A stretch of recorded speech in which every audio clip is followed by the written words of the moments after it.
पहलवानों से जुड़े हुए मसले पर एआईसीसी में प्रेस कॉन्फ्रेंस फिलहाल जारी है, जिसमें बॉक्सर विजेंद्र सिंह फिलहाल मीडिया से मुखातिब हो रहे हैं। आपकी सुनिए। आईपीसी की जो भी धारा लगती है उनके तहत इसके ऊपर एक्शन लिया जाए। Thank you. धन्यवाद। आपके जो भी सवाल हो उसका हम स्वागत करते हैं, लेकिन ये एक बड़ी बात है। और एक चीज आपकी जानकारी के लिए, आप हमारे व्यूअर्स के लिए, जो श्रोता हैं, जो देख रहे हैं, जो अखबार लिखेंगे, उनके लिए मैं बताना चाहती हूं कि ये गवर्नमेंट विद अ डिफरेंस थी।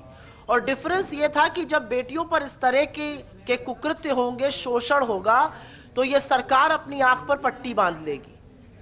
ये सरकार कहती थी हमें इंटरफेरेंस पॉलिटिकल नहीं चाहिए। बैडमिंटन फेडरेशन ऑफ इंडिया के हेड कौन है? हेमंतो बिस्व शर्मा।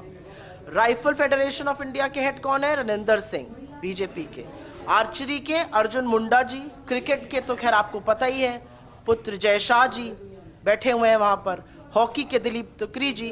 और टेबल टेनिस ऑफ इंडिया की जो फेडरेशन की हेड है वो हरियाणा के उप मुख्यमंत्री दुष्यंत चौटाला जी की पत्नी मेघना चौटाला जी हैं। तो ये जो लोग बात करते थे पॉलिटिकल इंटरफेरेंस की, मिनिमम गवर्नमेंट मैक्सिमम गवर्नेंस की, उनके कुछ नाम मैंने आपको गिना दिए हैं।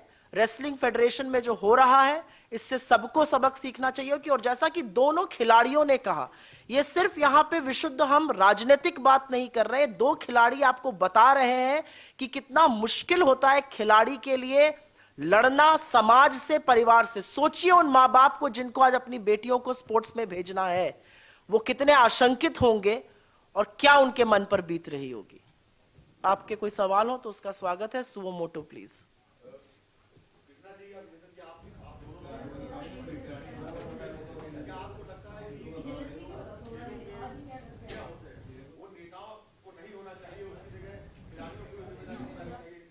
दोनों लोगों से आंसर करा। हाँ, मैं आपकी बात का समर्थन करती हूँ।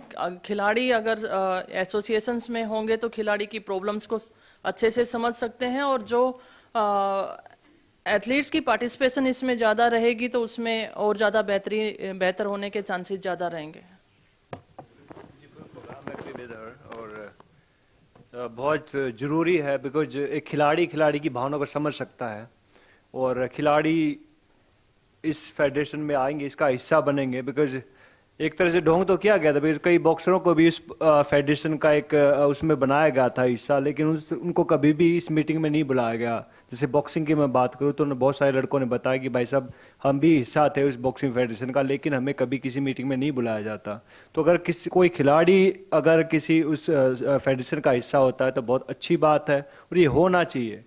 पर हम कहाँ मार खाते आप सबको मालूम है। जी। राहुल गांधी ने जब यूपीए की सरकार थी तो कोशिश करी थी अजय माकन में जो स्पोर्ट्स मिनिस्टर थे उनके जरिए कि खेलों से नेता बाहर हो जाए और खिलाड़ियों को ही सवाल दी जाए, लेकिन कांग्रेस पार्टी के अलावा सहयोगी दल भी नहीं माने और वो बात पूरी नहीं हो पाई।